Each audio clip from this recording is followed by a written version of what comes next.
Why the smartest people miss God entirely. The man who chose the wrong door. A man proud of his intellect died. He woke in a room with two doors. The first said, "This way to God." The second, "This way to find out how to get to God." He chose the second and never made it. When brilliance becomes a barrier, the more you know, the less you see, the sharper the mind, the easier it is to get lost in it. The more concepts you collect, the more distance you create. And when it comes to God, distance is death. Smart seekers treat God like a puzzle. But God is the field where puzzles appear and vanish. The absolute isn't linear, thought is, and your ego knows it and fears it. As Osho says, the intellect is a beautiful servant, but a dangerous master. So, are you searching for God or just for another explanation about God?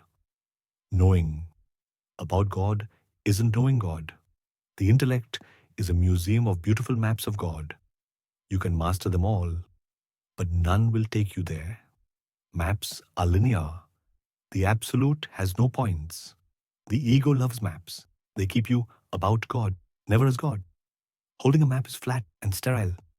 Standing in the real landscape is alive, vast, and wordless. Why? Your mind will never hold the infinite. The brain was built for survival, not infinity. Your biology was built for survival, not infinity. Rumi put it this way: silence is the language of God. All else is poor translation. The divine intellect isn't a sharper human mind. It's a different species of knowing. At best, we speak of God in analogies. Even in direct knowing, we glimpse only a fragment. Enough to dissolve doubt. Enough to transform everything. But never enough to contain it. The desert runs, and the downloaded truth.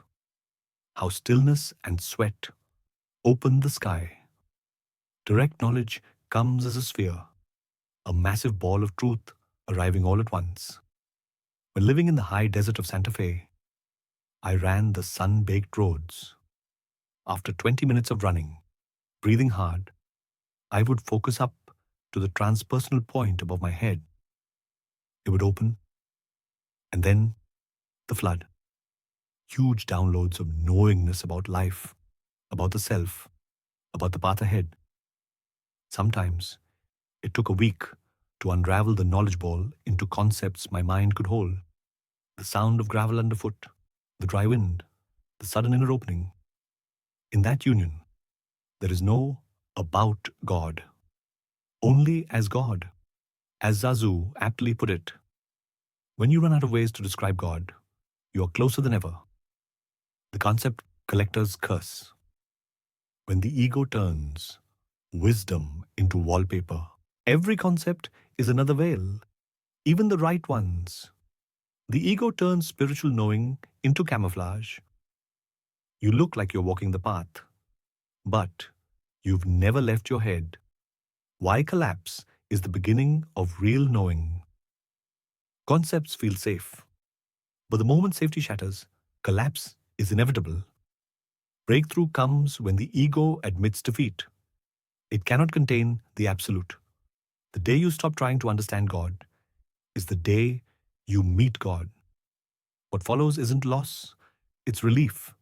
The silence is alive. Direct knowingness is whole, unfiltered, and always here, living, beyond the ego's reach, escaping the mind's last illusion. The ego will always try to translate the infinite into something it can understand. Don't fight it. Just stop identifying with it. Let concepts come. Let them go. Live from the knowingness itself. Will you keep choosing the second door? Signs you're living the realization. The subtle markers that the search is over. Knowingness instead of ego. Silence over explanation. Love and clarity without cause. Being truth, not describing it. The final challenge. 1. Door ends you. The other ends. The illusion of you, the absolute, will never fit in your ego, and that's why it fears it. Step beyond the ego's need to understand. Meet God all at once, not in sequence, not in time, all at once. Or will you stand in that room forever, staring at two doors, one to God, one to explanations, and keep choosing the wrong one? In the end, the choice is yours. When you finally take the first door, you won't walk through it.